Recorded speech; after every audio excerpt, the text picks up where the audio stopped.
자, 구독하면 합격하는 채널 면합TV 알상무입니다. 자, 여러분 이번 영상은 정말 중요한 주제를 가지고 나왔습니다. 그 서류 합격 떨어지는 사람들을 위해서 또는 그 서류 합격 한 방에 붙기 위해서 제가 꼭 말씀드리고 싶어서 가지고 나온 주제입니다. 자, 이는 그 자소서 작성에만 국한되는 것이 아니라 실무 면접, 임원 면접까지 모두 연결되는 합격의 방향성을 잡아주는 서류 작성법입니다. 자, 이 합격의 방향성을 잡기 위해서는 자소서를 우선 잘 작성하는 게 중요한데요. 그래서 이 알상무가 이번 영상에 서류 합격 5단계 법칙을 공개하려고 합니다. 자, 이거를 확실히 적용하셔서 더 이상 서류 탈락하지를 않기를 바라겠습니다. 자, 면접은 그 지피지기 잘하는 사람이 합격을 합니다. 자, 면접에서의 지피지기 의미는 이게 뭐 열심히 준비하고 작성하고 잘 외우는 그런 의미가 아닙니다. 자, 임원 면접은 임원 면접관의 눈으로 관점으로, 실무 면접은 현직자의 눈으로 관점으로 준비하라는 뜻입니다. 그래서 적을 알고 나를 준비하자는 그런 의미에서 이제 지피지기라는 말을 하는 건데요. 그래서 실무 면접과 임원 면접을 똑같이 준비했다가는 각각의 보는 관점이 달라서 그냥 추풍 낙엽으로 탈락할 수 있다고 누누이 말씀드렸습니다. 자, 여러분 자소서 작성해서 서류를 제출하면 누가 제일 먼저 읽어볼까요? 바로 그 현업팀장이나 파트장 이런 시니어 관리자들의 그 현직자가 서류를 먼저 읽어봅니다. 자, 그럼 현업팀장은 자기소개서를 읽어볼 때 무엇을 먼저 중점적으로 볼까요? 크게 이제 세 가지를 봅니다. 첫째는 지원 동기를 읽어보고, 둘째는 직무 역량, 강점 성과 포함된 직무 역량을 보고, 셋째는 입사 후 기여 혹은 포부. 자, 이렇게 세 가지가 뚜렷한가를 중점적으로 봅니다. 자, 그래서 이 세 가지는 중견기업이나 뭐 대기업, 뭐 공기업 할 것 없이 필수 질문으로 꼭 나옵니다. 자소서 문항으로. 이렇게 총 자소서 문항을 보면 총 4개나 5개, 많게는 6개까지 이렇게 자소서 질문이 나오는데, 요 세 가지 문항은 핵심 질문이기 때문에 꼭 포함이 됩니다. 뭐 예를 들어서 본인이 이 직무를 잘 수행할 수 있는 역량을 설명하시오. 또는 어려운 점을 극복해서 성과를 낸 경험에 대해 설명하시오. 또는 뭐 입사하면 해당 직무에 기여할 수 있는 점을 설명하시오. 자, 뭐 이런 등등의 핵심 질문들이 나옵니다. 자, 이런 직무 역량, 강점, 포부, 성과, 포부 이런 거를 유심히 이제 살펴봅니다. 자, 이것을 효과적으로 쓰도록 하는 서류 합격 5단계 법칙, 즉 합격 자소서 5법칙에 대해서 지금부터 설명드리도록 하겠습니다. 우선 표를 보고 말씀드리겠습니다. 자, 표를 보시면 자, 1단계부터 5단계까지 서류 합격 그 법칙이 나와 있습니다. 자, 1단계를 먼저 보시면 경험 나열하기입니다. 1단계. 자, 경험 나열하기, 여러분들의 경험을 산학협동이나 인턴이나 알바나 뭐 기타 교육 수료 했던 거나 자격증 관련된 거나 경험을 쭉 나열해 봅니다. 자, 그 다음에 이 직무에 관심을 갖게 된 계기도 같이 초안으로 한번 작성을 해 봅니다. 자, 그 다음에 2단계, 요 경험 나열한 걸 가지고 각각의 그 관련 성과를 적습니다. 성과가 없는 분들은 배운 점도 좋아요. 그 성과를 적을 때는 뭐 수치적으로 나타내면 좋습니다. 뭐 몇 프로 향상이 됐거나 증가시켰다. 그 다음에 높은 평가를 받아서 뭐 현업 팀장으로부터 뭐 고가 A를 받았다.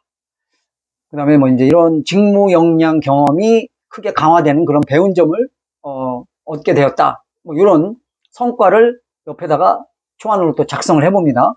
그 다음에 3단계에 이제 이게 채용 직무 비교하기인데요. 여러분 이 3단계를 여러분들 항상 빼먹고 쓰는 분들이 많습니다. 자기의 경험이나 또 성과, 배운 점 이런 것들을 채용 직무와 비교해서 요거를 4단계인 강점으로 이제 선택을 하는 작업을 하는 건데, 요 3단계 채용 직무에는 여러분들 자격 조건이나 직무 내용, 우대사항의 그 내용들이 나옵니다. 자, 그 내용들이 그 경험에 나열한 성과 배운 점하고 어떻게 연결되는지 비교를 한 다음에 서로 상응하는 것을 4단계인 강점으로 선택해서 뽑아내야 됩니다. 그래서 4단계가 강점으로 선택하기입니다. 채용 직무와 연관된 것을 강점으로 선택하는 겁니다. 그래서 이 4단계에서는 내가 이 직무 적임자가 될 수 있다. 성과 낼 자신감이 있고, 그 다음에 그런 이유 때문에 이제 지원 사유로 초안을 또 여기다 4단계에 만들어 놓습니다. 그래서 4단계가 자기의 강점이자 이제 필살기가 되는 겁니다. 왜냐면 1단계, 2단계, 3단계가 모두 연결이 되는 것이 바로 자기의 강점이기 때문에 그렇습니다. 그 다음에 5단계는 채용회사의 특징이 있죠. 여러분들이 늘 먼저 연구를 합니다. 채용회사의 전략이라든지 채용회사의 방향성. 자, 이런 것들을 자기 강점과 또 연결시키는 거. 이거 굉장히 중요합니다. 그래서 내가 채용돼야 되는 이유다. 채용 이유까지 같이 설명을 할 수 있습니다. 자, 여기서 여러분들, 중요한 점이 하나 있는데, 자, 보통 이제 서류 합격 5단계 법칙 중에서 이제 자기 경험 나열한 다음에 2, 3, 4, 5단계를 적용해서 쓰면 되는데, 자, 이거를 이제 직접적으로 쓰시기 전에 이렇게 초안 만들어 놓은 상태에서 1분 자기소개서를 꼭 먼저 작성하는 겁니다. 이게 굉장히 중요합니다. 자, 1분 자기소개는 이렇게 빨간 줄로 3개를 연결시켰는데 2단계, 3단계, 4단계를 1분 자기소개서로 만드는 겁니다. 결국 채용 직무와 연결되는 자기의 강점, 성과 배운 점을 넣은 자기의 강점, 이거를 자기 필살기로 해서 직접 1분 자기소개에 자기 강점을 치고 들어가는 겁니다. 자, 이렇게 해야 밋밋한 1분 자기소개서가 되지 않고 임팩트 있는 임원 면접관들이 쳐다볼 수 있는 1분 자기소개서가 될 수 있습니다. 또 이렇게 1분 자기소개를 먼저 써놔야 직접적인 이제 완성으로 들어갈 때, 이 자소서 작성하는 완성으로 들어갈 때 편하게 쓸 수 있습니다. 그래서 1분 자기소개서를 토대로 해서, 왜냐하면 1분 자기소개서에 성과나 배운 점, 채용 직무와 연결된 것이 강점으로 다 녹아 들어가 있기 때문에 그걸 가지고 이 자소서 5단계 법칙을 자세하게 풀어 쓰면 됩니다. 자, 그래서 1분 자기소개서가 첫 번째, 맨 먼저 해야 될 항목이고, 두 번째는 5단계 법칙에 의거한 자소서 작성이 이제 두 번째로 해야 됩니다. 자, 그렇게 되면 이것이 여러분들 면접에, 실무 면접에 올라가서 혹은 임원 면접까지 갔을 때 방향성이 생기게 됩니다. 이 방향성이 잡히게 돼요. 자, 지원자 여러분, 이제 제 영상을 보셨으니까 이 5단계 법칙으로 각각의 초안을 만들어 보고 1분 자기소개를 우선 먼저 작성하고 그 다음에 자소서 문항을 작성하시기 바랍니다. 자, 그래야 면접 때 해야 될 말이 너무 많아서 머릿속이 복잡한데 뭘 가지고 말해야 할지 전체 방향성이 이제 이게 잡히게 될 수 있어요.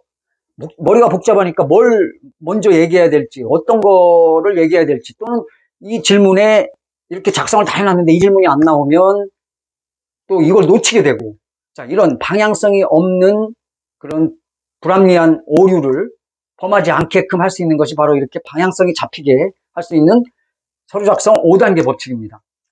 그래서 이 방향성이 잘 잡혀야 긍정 꼬리 질문을 유도해서 최종 합격으로 갈 수 있는 겁니다. 자, 이번 영상도 도움이 되셨다면 좋아요, 구독 부탁드리면서 다음 영상도 좋은 합격 꿀팁 가지고 돌아오겠습니다. 드림컴 치루